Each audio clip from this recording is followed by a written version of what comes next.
Talenza are highlighting a number of Australian born and bred businesses. And today is a bit of a mix with that. We've got Andrea Kirby, who's been obviously fairly impacted through coronavirus, however, has been the major facilitator of an amazing initiative, which is for Jobs for Australia.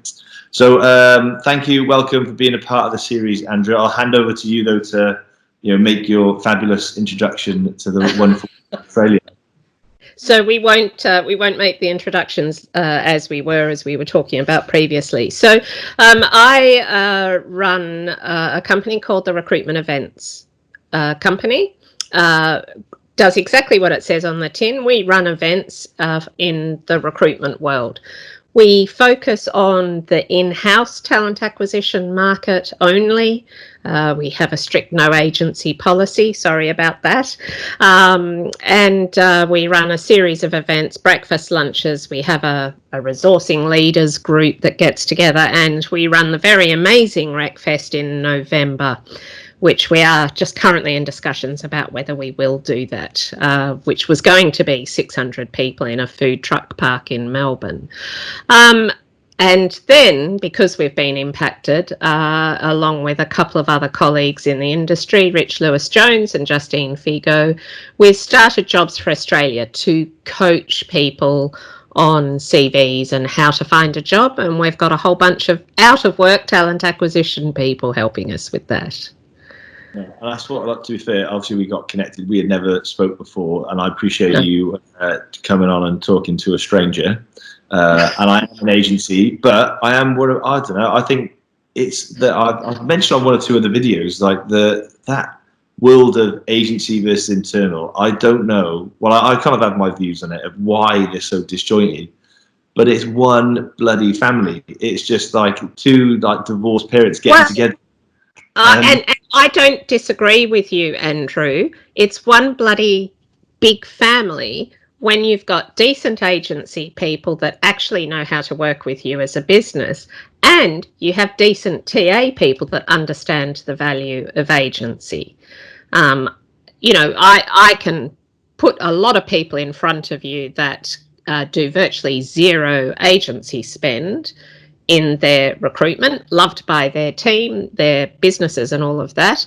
I've always been of the mind that there's about 30% of roles that would go to agency, and you segment your talent that you're looking for, and there are certain jobs that an agency, you just hand it over to them, pay them the money, get them to do it. No point in wasting your time on that one. And that didn't mean to sound quite like that, but there are those ones where you just bring in a specialist agency. So a good specialist agency, love them. And for people that obviously, and for people that obviously are not aware of your background, then, so what's been your background to get to a point where you establish your own events company for internal recruitment? What's been your background? All right. So I actually have an HR background. I did HR for law firms. I also worked for BHP and a couple of those places. But I always had an interest in recruitment because I actually started my recruitment career in an agency running assessment centres. My first job in an agency was to run induction and teach all of the agency people about how to get past the gatekeeper. Because this is in the day when we didn't have the internet and email, we used phones and filofaxes. Yeah. And I taught agency people how to get past the receptionist. I remember that. And then moved into HR. I resourced up the BHP Shared Services Centre in Adelaide, and then implemented a whole bunch of recruitment systems and just discovered HR wasn't my thing. I'm just a bit too naughty to tell people how to behave. And when I moved to the UK in 2005, I was 40, I was single and childless and thought, let's go to London. Met my bloody husband 3 months after arriving there, so I just didn't get to sample London's delights. And then I specialised in recruitment and ended up being a head of recruitment for a law firm, which was a disaster, and implemented global recruitment systems for some big corporates and things like that. So That's my passion, recruitment. What was some of the old tricks that you used to teach to get past the gatekeeper? Oh my goodness. Well, it was all that stuff about pretending that you knew them. Yes, they're expecting my call. That sort of stuff. It was always I need to speak to them. my seat. I'm the next door neighbour. The water mains has burst. Yes. All of that. But of course, it was always about being credible enough that the person would want to take your call as well. And my husband's just gone, oh my God, here she goes again. He's closing the door on me. So it was that sort of stuff. I can't remember. It was back in 1998. I'm very old, Andrew, very old. I love reminiscing some of the old stuff. I started in 2003, but still there was the training, development, and the exposure you got to some of the old stuff was brilliant and amazing. Yes. So anyway, this I'll see, damn COVID, a shitter, killed the events scene, but it has spurred amazing things. So jobs for Australia then, which is obviously what people want to hear about, want to talk about, want to promote, want to push. So where did you come up with the idea? Where are you at with it? How can people get involved? What do you need? Oh, well, we have been overwhelmed by support, to say the least. So it started when one of the people in my community put me in touch with an HR person. The HR people were looking for things to do with staff that they were redeploying or making redundant, or they actually had positions they were trying to fill, but because they were so busy concentrating on COVID, were too busy to do the other things that they needed. So they had open positions. And did anyone in my TA network know of anyone that they were letting go that could fill those positions? So we started it on a Slack channel, and it just got a bit too big. So I reached out to Rich Lewis-Jones at Smart Recruiters. I had seen, if you have the opportunity, there's a brilliant site, Jobs for Lebanon, started by Roy Belaldi, who's a Lebanese man now living in America. And Lebanon has just been bankrupted by their government, and people cannot find work. Apparently, they can't take out more than $100 out of their bank account. So he started a system where if you're looking for freelancers, go back to Lebanon and find people that are freelancing, architects, graphic designers and things, and give them the work.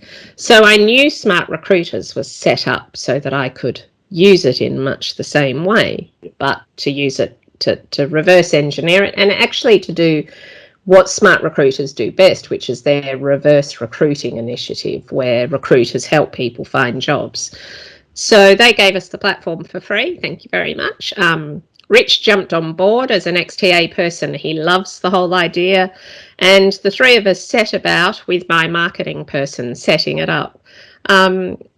Pretty much reached out quickly to my community and said, hey, if you've lost a job, why don't you come and help us out? We had about 15 people. They set up the system. They've built coaching resources for us to learn how to coach people, but also they've put together all sorts of coaching resources for job seekers. We reached out to all our major partners, Seek, Indeed, Adzuna, Work 180 for flexible career options, and all said to them, can you give us resources to go on the site?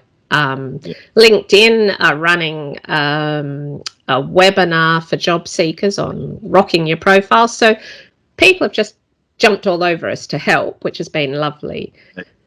So I don't know what we need going forward. We're currently had only about 220 people apply for help.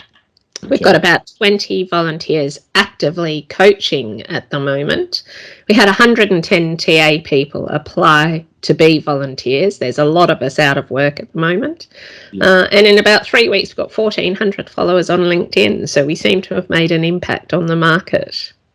Well, yeah. And I think, that's the beauty of they're a general recruiter, whether they're external or internal. The nature is to help people, right? So the core of anyone in HR recruitment in that field want to help and want to kind of like build that community, which is, I think that event, the Brain Food, was an amazing event because it brought together all facets of Loved everything. running. Yeah, it was unreal.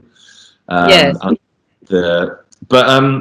So who are what is there a certain level then of people? So obviously the volunteers you're sorted on that. You don't need more volunteers. You probably, but in terms of who are you targeting as an audience that we can obviously push this out to and hopefully get a message out there? Because I do think there's a lot of people struggling in silence that don't know, or then and typically some people don't like asking for help, but maybe this, given it's more of a peer-to-peer. Well, let me, what was interesting, let me share a story one of the volunteers gave to me. She was actually talking to a man who, this was the first time he'd lost his job in 30 years.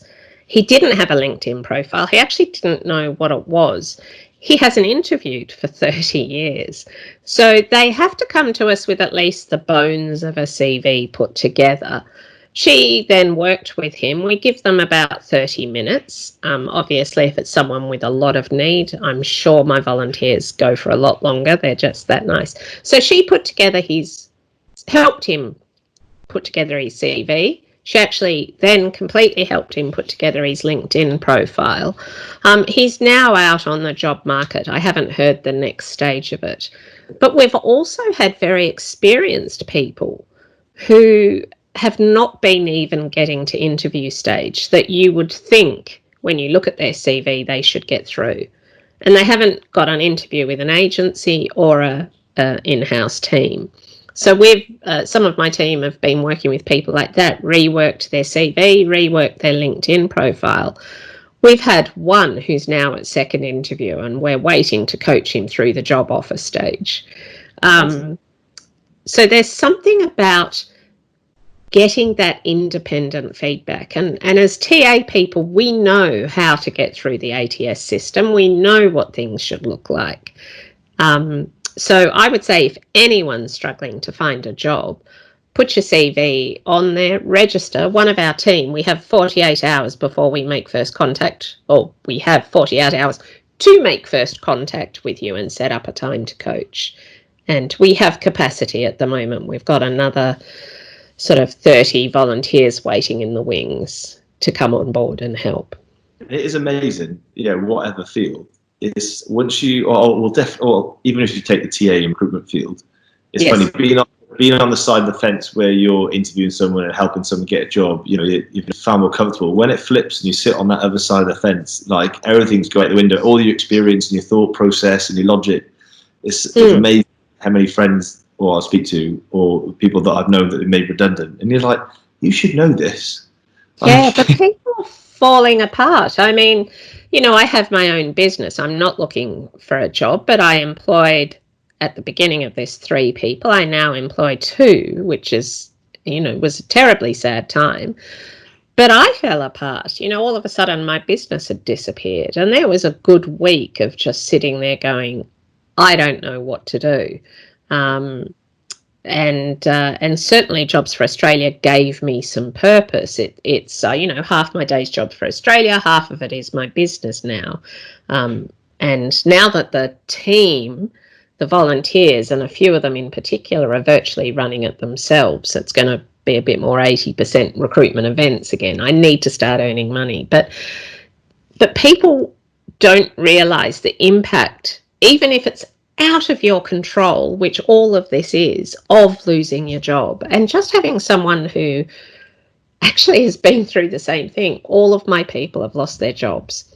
They get it. They know how you're feeling. Well, it's a lonely place, isn't it? You don't know. Yeah, I mean, it is. It would definitely feel like a lonely place. But this is why I think it's such a great initiative, and why I wanted to have a chat and obviously push it out, because I think it's amazing. I mean, I think a few people have been made redundant because the internal teams, I always feel for them for the down periods, because they're almost the first to go because they're seen as a cost of the business. Whereas I think so many businesses miss the opportunity that the talent teams are so utilized and undervalued. Undervalued, under-resourced.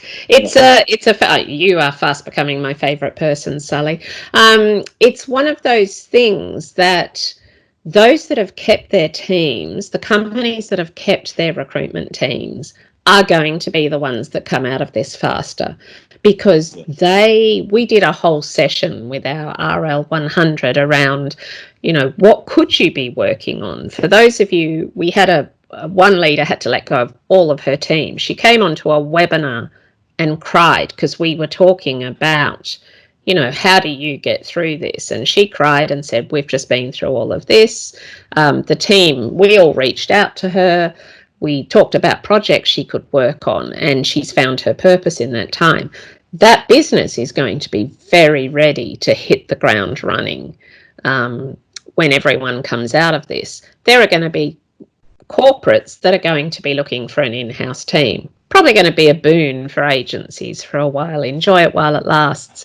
Well, it happened, right? The last couple of downturns, it happened. I think the most successful years of the 18 months post any downturn, on the way out of it, just because of, part of that, obviously they're not the only team to probably get made redundant, and then obviously it needs to be ramped up. The shortage of TA, and then the demand is just going to increase. And obviously through this stuff, it heightens the more need for digital tech, automation, all that stuff. So, well, this is and I think corporates have missed an opportunity to allow their teams to do the work that they do. The project work that they could do. Here comes my toasted cheese sandwich. I told you he'd interrupt. To get those projects off the ground so that when they go forward, they're ready to go. Gareth Flynn from TQ Solutions put a fascinating article on Shortlist yesterday about, the talent acquisition space for corporates has to change. We have to become more focused on internal mobility and career succession before we look outside. And the talent acquisition teams that can pivot to that are going to be the future. So on that, how do people do that? Because I agree, because I do. It's any training and development. I think these days is a classic case. People pay for courses, go off and do that, and you should come back a better person. But people are very fast to come to. I'm shooting myself. People are very fast to come to us, whereas there's probably a very capable person sat in the wings that is probably if you spent, and the reason people leave jobs is because they're not getting the development to stay and the reason to stay.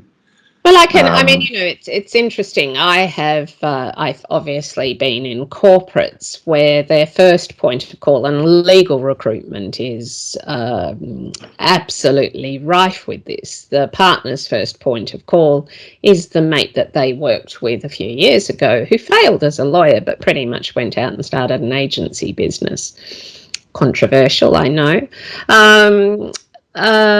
Whereas, and I remember I sat in we were doing a search, and the partners were sitting there saying, oh, yes, we know him, going through troubles with his wife, so probably not quite right for us. And, oh, I had lunch with him last week. Yes, I know he's on the market. And I'm sitting there going, why the fuck didn't you ask him to come and join us? We're about to pay £3 million to get this guy across to us.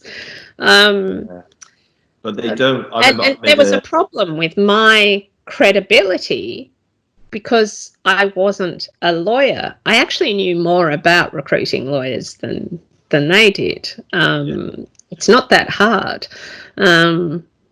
So for a TA team to come in and get credibility with their hiring managers, so they're the first point of call, they have to move towards being more advisory. They have to understand their market. They have to stop being transactional. And that's what we spend a lot of time talking about and training on in the recruitment events company, is you need to start being the person the business has to come to. Yeah, 100%. Be the voice, step up to them. And I think even from an external perspective, this thing that I've always trained is that, there's a lot of competition, and the same thing goes internal. But if you go to a new organization, that person's, here's another recruiter, here's another, and they'll judge you by all their past experiences or by the bad experiences. But you do just have to say to the manager, look, I can't do your job, but I can demonstrate I'll do my job better than you could do mine. So can we sit down and talk? But it takes a lot of confidence to speak up and to back yourself. And so it is coaching people to get to a But point then to deliver, I mean, I have recruitment agents in England that I am now very good friends with today, because they came in and backed me, and they worked with me to make me look good, and in turn I made them look good. And that's where the partnership is, and that's where the trust is.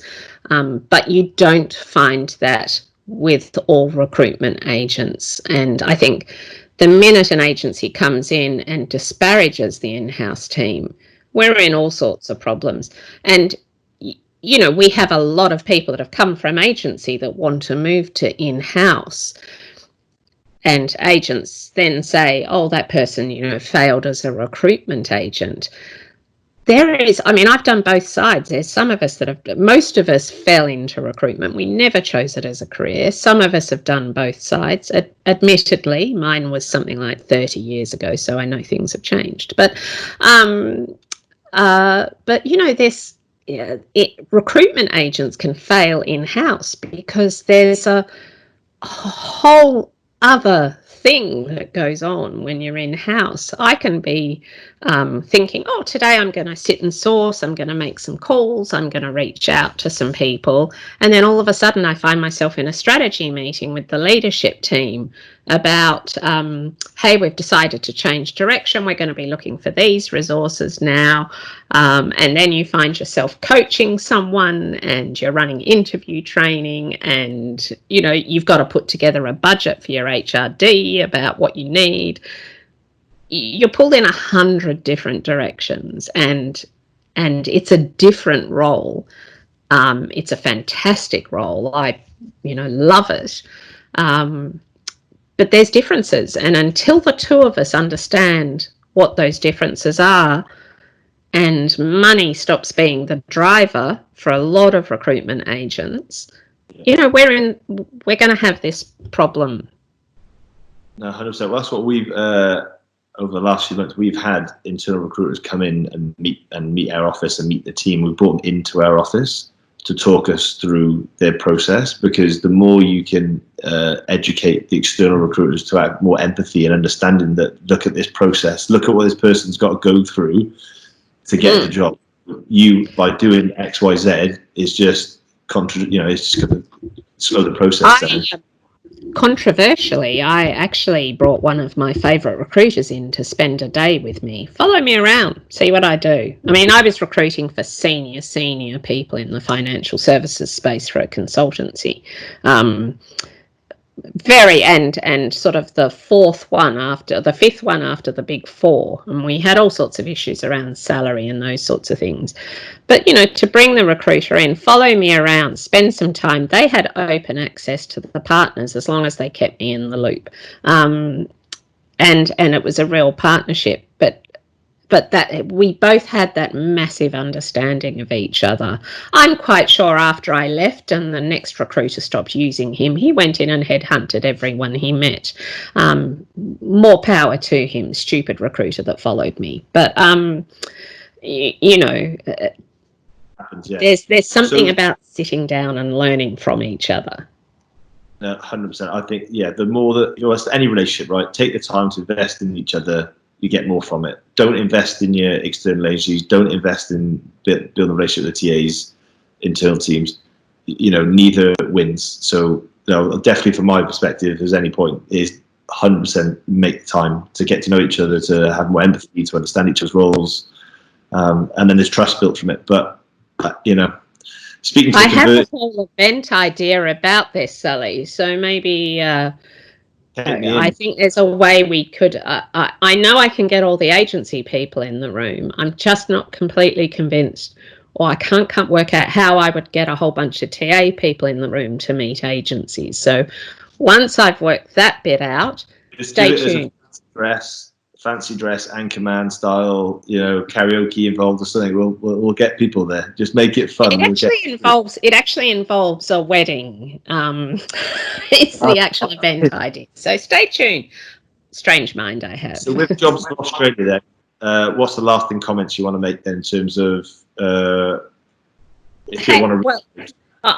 I would say if you know anyone knows of anyone that is struggling to find work, that just wants to talk to someone who's in the same boat and knows a lot of stuff, register straight away. We are ready to help you, and the team are just divine. I am working with the best group of people ever that I have ever worked with. And they going to come from any field, or do you want people from just mainly the HR, TA community, or are you happy to help everybody? we are helping. We're helping people that have got everything. So I've been talking with a software engineer person. I've never recruited in the space before, but I can help her put her CV together.